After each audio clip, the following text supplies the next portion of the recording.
His name is Victor Salgado.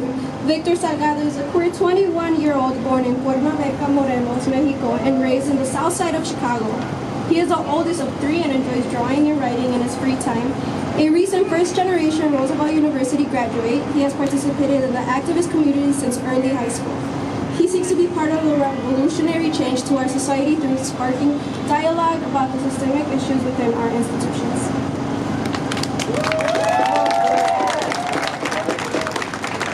Hi.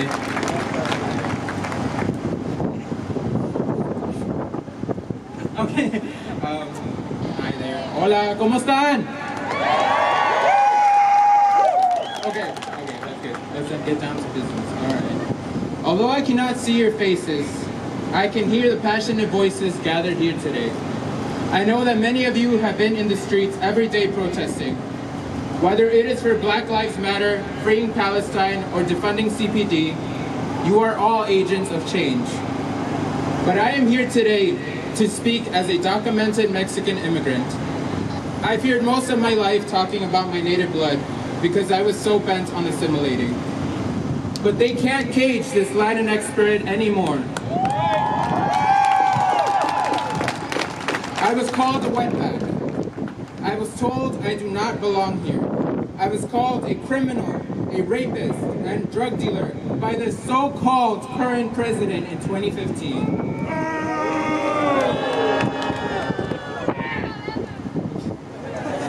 His rhetoric remains the same. Don't let him fool you.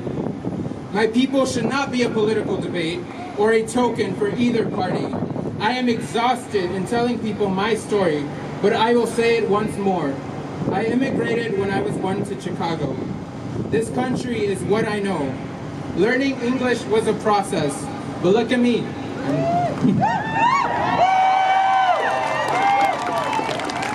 I learned your language, but why can't you bother learning one piece of history that affected my people? You want me to stand for your flag, celebrate your holidays, and give my body to your wars. But why was Vanessa Guillen failed by the U.S. Army?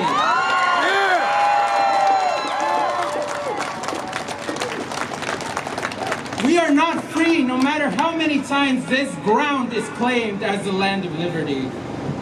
There is an immense pressure placed on DACA recipients. We have to be civilized. We have to be careful at traffic stops. We have to consider the risk of being arrested for protesting. Any slip-up may end what we work tirelessly to create here. I'm not just a dreamer anymore. I am a doer. Since high school, I have been active in my community. I worked at 16. I graduated college this year. I made my family proud. And I will continue to strive. Yet the thought that DACA could end, the thought of being in the wrong place at the wrong time haunts me. No one in this world should carry this fear. Maybe you don't agree with me, but I believe in a world without borders. I also want to make one thing clear. Immigrants and DACA recipients do not owe you a degree or a high prestigious accomplishment to tell you that they deserve to be here. We are trying to survive in a capitalist society. I want to speak on what ICE is doing to children, families, and individuals simply seeking an opportunity to do what I have had the privilege of doing, surviving. Why the fuck are people in cages? Why are you separating them? Why are children missing? Why are you raping them? Why are you gassing them? Why are you doing all this while feeding the world a lie that it's for the good of the nation? Fuck ICE and fuck Trompa's administration for using a pandemic to quietly enact evil policies and tactics against these communities.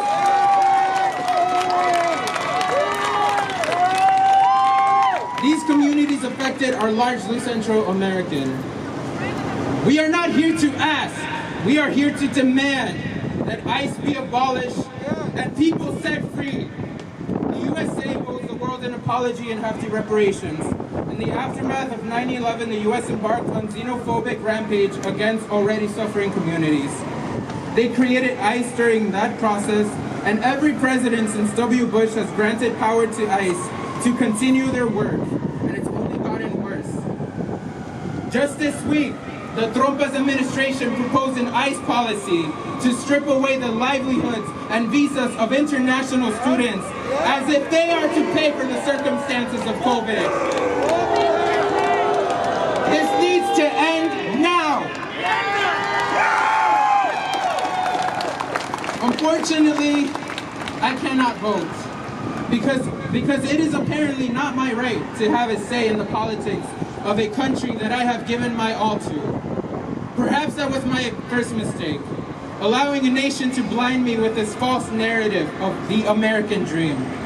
I do not care about a white picket fence suburban home with a nuclear family. What I want more than anything is for you to hear me and listen with the intention to understand rather than to respond. Escúchame. When you cast your vote, I urge you to research the candidates so that my immigrant community is not the target they want to eliminate. Yes. Last but certainly never least, no one is illegal on stolen land. El pueblo unido jamás será vencido. One more for good measure. El pueblo unido jamás será vencido. Gracias.